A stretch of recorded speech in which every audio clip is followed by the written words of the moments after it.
Hello there, my friends. Okay, I don't have to talk as fast as I did in that 1-minute video I just did, so I can explain this a little bit better. On this side of the screen, we've got Voyager. On this side of the screen, we have Coinbase. Okay, these are the supported cryptocurrencies on each platform.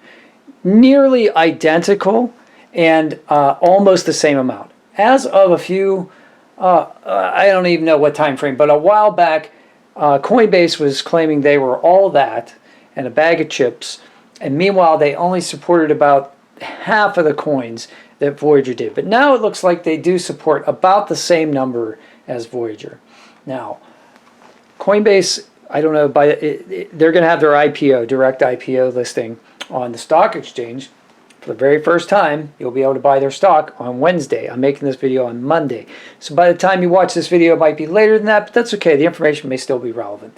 Voyager has been a publicly listed company for a long time. In fact, right here it says Voyager is a public company. So what's the difference between? Well, they both do the same thing. They allow people to buy cryptocurrencies through their platform. Okay, but here's what's, to me, and probably to you, if you're going to buy cryptocurrencies or if you're going to invest in their stock, you may want to know what their pricing scheme is, right? So it's kind of a scheme. There's a good article by Greenery Financial. I'll give them credit for it, and I hope I'm not infringing on their, but they have some great stuff. Go find out their art, read this article if you want to get everything. I'm just going to give a very brief overview, but basically, Voyager touts that they have 0 commissions, and that's kind of a marketing strategy. But basically, there's going to be a spread on the coins of about 0.3%, and that's what you're going to end up paying. Okay, so on every transaction, you can automatically assume that 0.3% is going to go to Voyager. Now, if you look at Coinbase, their pricing structure for Coinbase Pro, which is actually better than the regular Coinbase app, if you're under 10K, you're paying 0.5%.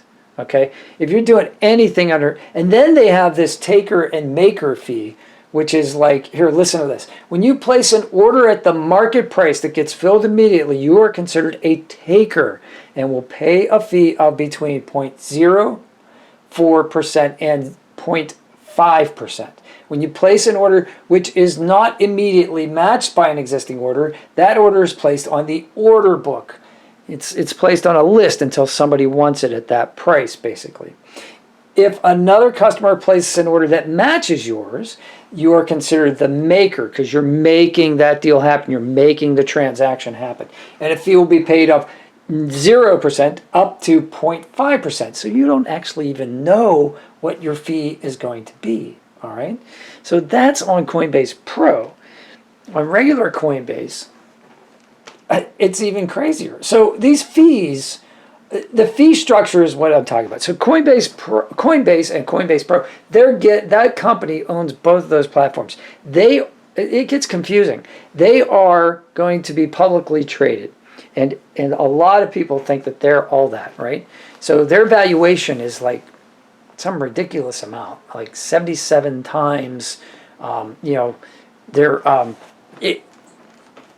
it's like, here, okay, so this article by The Motley Fool. Priced for perfection, okay?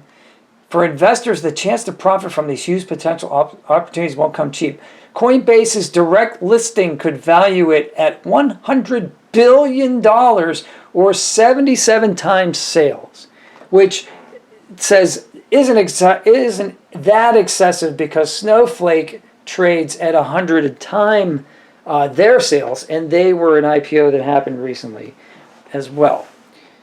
But that's pretty high. So anyway, the strategy that I'm looking at, the thing that I'm looking at, and I'm not saying this is not advice. This is just what I personally am looking at. When this IPO happens on Wednesday, I am going to watch the price of Coinbase, of course, but I am definitely going to watch the price of Voyager, because what might happen, and I don't know how to predict this. You never know with IPOs. If the Coinbase IPO is popular, the price of Voyager may drop. right? So Coinbase may eat Voyager's lunch, is how they call it, right? So people are going to be more excited about Coinbase. They're going to get involved in that. They're going to take their money, invest in that. They may pull their money out of Voyager.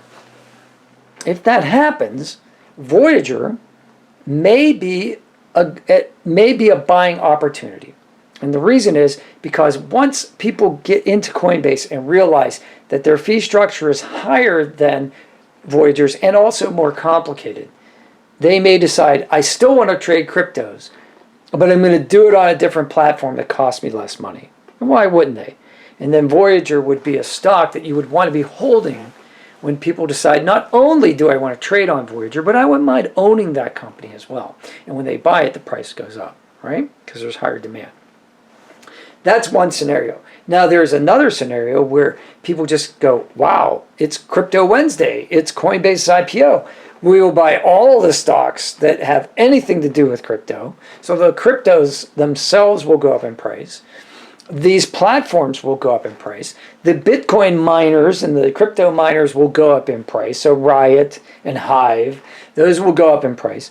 That's a possibility too. And we've seen that happen where the entire sector just goes up all at once. So that's what I'm going to be watching on Wednesday. And as I said, I'm not even sure if I'm going to pull the gun on any of this. If I did, though, I would follow some of the advice in The Motley Fool, probably saying wade into it, right? With these high-valued IPOs, you don't want to put all of your powder in there at once, right?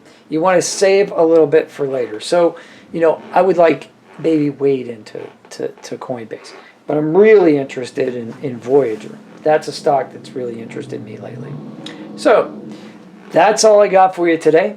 If this helped you, smash the like button and see if you can help somebody else today. Have a great day. Goodbye.